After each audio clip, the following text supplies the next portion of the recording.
Welcome back, dear viewers, and you're still watching the Breakfast Show on Now TV International. And as we said earlier, we shall be talking in this segment of the show about the technology and the role of AI also in shaping the literary world, and especially in this edition of the World Cairo International Book Fair. And in this regard, we're most delighted to be joined over the phone by Dr. Wael Badawi, information technology expert. Good morning, Dr. Wael. Good morning. Good morning to you. So talking about a very interesting topic, actually, the AI and the role of technology in shaping how the readers think and how the authors actually also publish their books. Can you start by sharing with us what are the major topics in modern publishing, please, and how do you see actually their impact on the literary world, especially in this edition of the book fair?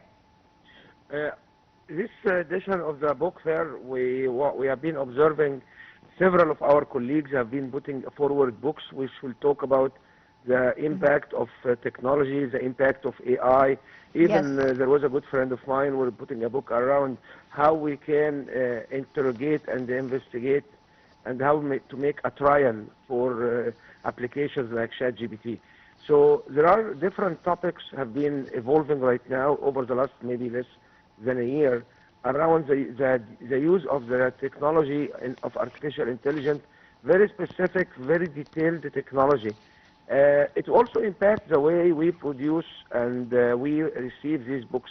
Several of these books now are being edited, have been image generated, have been organized and structured using AI tools to guarantee consistency. Also, several of these books will be delivered through digital platforms and through digital means. Some of them becomes interactive books where the reader actually can go in and can interact, and then interaction doesn't mean flip pages. It also means that when you have scenes or you have descriptions, the book will make a 3D or a morphological model, which is you can actually go through it to have a better understanding of the story. So technology has been impacting this particular industry, not only from changing the topics, but also how to produce and how to generate this content. And how actually do we ensure that the readers get authentic content from the authors while using AI and these technology? Actually, this is a very deep question, because I believe your question means how do you guarantee that the user is actually receiving a human-created content, not a computer-generated content. This is a key question right now, and one of the big fears for AI is many of the platforms and many of the books, many of the sources of information right now may be edited, may be generated from scratch, may be modified, may be assisted by AI. And I can tell you there is no guarantee, to be honest with you. Even tools which will check AI content, many of these tools are not really accurate. On a personal note, I had a paper which was published 2002 before even any of this generated AI in the market, and I was just for fun putting it through one of the elite tools, the most expensive one in the market, and I found there are 6% AI generated in the abstract. And when I did the research, I found out that the AI detection tools, non-native speaking English like us, will detect the same way we write. Like we write in a passive way. We don't write active tenses. We write in a short sentences. We try, because we are not native speakers, we have been trained to write in a way which is basically the same way the AI tool. So this was an interesting finding, and even I shared it with my community, that this AI tools, and there is at least one big university in Egypt, foreign university in Egypt, one of the largest ones, have been not using these tools for detecting AI. So the short answer to your very decent, elegant question is no way to detect. Is all self-disclosed by the author, and we trust our authors. And I believe if our authors will not tell us that this is an AI assisted or this is an AI helped tools generate this book, we will not believe in them anymore, and this comes from the ethics of these particular authors. In my books in particular, I always write in the back, if I use it, that this cover page have been generated, the image of the cover page have been generated with this prompt from the AI. If I did some assisting, I will write down somewhere in the book that this book have been assisted and where are the sections, which is, majority of them will be translated sections, majority of them will be better paraphrasing or better writing, or it's not really the actual concept comes from the AI tool. But your question, it's a $1 million question, and no answer to it till today. Yes, of course. Actually, can you tell us more about the opportunities that were actually put by the use of technology, and also the drawbacks from using the technology in publishing? In publishing now, with the use of technology in publishing, there are techniques and there are people who will put these books out in less than 3 days. Once you have the content, the book can be framed, can be organized in less than 3 days.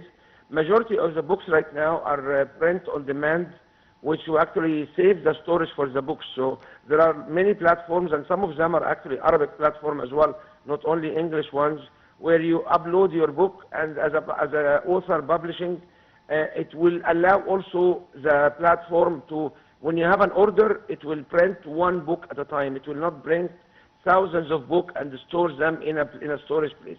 So the impact of this technology, it also allows us to edit the book. So if somebody, you remember in the old days, we used to have what we call it errata. And the errata is a special section inside the book where after I published my book, I found a few mistakes. Then I put the errata, which basically corrects the formulas, corrects the spelling, corrects specific sentences. Nowadays, with the digital technology and the use of it, you can also edit your book on demand. So if you have any observation, you can actually go and edit the book without even reprinting the whole books. And actually also proofreading used to take a lot of time. So now with the technology and the AI tools, it became very easy to proofread the book before publishing it. So that's another thing. But these things in particular has lots of internal questions. As a personal experience, we have been getting some material and we did the proofreading for it, send it to my colleagues in different universities and places, and they reply back, it lost the human touch. So the proofreading by the AI tool still did not give us that this is written by human, especially in topics which include more like emotion, feelings, religion. This kind of writing, it needs to be human created, human proofread. When the computer will get in place, many of them will say it becomes dry. It's not really a human touch. And this is just a personal experience. Yes, actually many people argue that the AI and digital tools right now are reshaping the way young people interact with literature. So how can events like the book fair and others leverage this to promote reading among young people?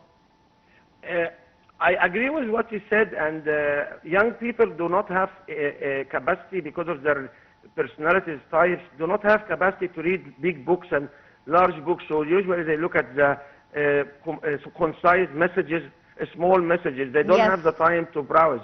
So I believe in this book fair in particular, many universities and many schools have been sending their students, and some of them are actually on vacation. And I'm aware of so many students have actually not only volunteering, but attending so many days in this fair to attend the specific signatures, events, to attend different events. So mixing live events with the book fair, it attracted so many of the students and the youth and the young generations. Also, when we look at the way the AI will summarize the book, this will promote someone interested in the full content to read the book. Also, we have the audiobooks. So now in the publishing industry, the e-books and audiobooks, is not a written book. There is also an audio book. There is a media played book. There is an electronic book. There is a PDF file, or which is very common format for files now. So there are so many ways people are receiving this book. So each one of the youth will be able to accommodate the best way he likes to receive the information now. Either he's audible or visual, or he likes to read the details. At the end of the day, I like to just give an advice that we are not knowledgeable without reading. And people who can read can always write, and write good English and write good Arabic, because we cannot generate writing without practicing reading first. Yes. And experience how to express our information and our ideas. 100%. And actually, talking about education, what role do you think does technology education play in bridging the gap between traditional and digital stories?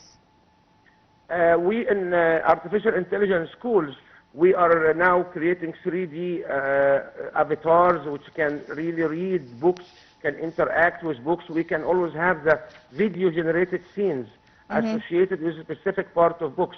So, and particularly in Egypt, with our leadership in AI education, there are lots of projects about getting written content and automatically transfer it into video or an audio, and video using the Arabic accent in Egyptian accent, not the standard Arabic dialect. So we try to localize it. So there are lots of technologies right now have been trying to transfer information and ideas to audience using this AI tools and all these nice graphics, all this nice audio. Coping with the technology, you mean? Yeah.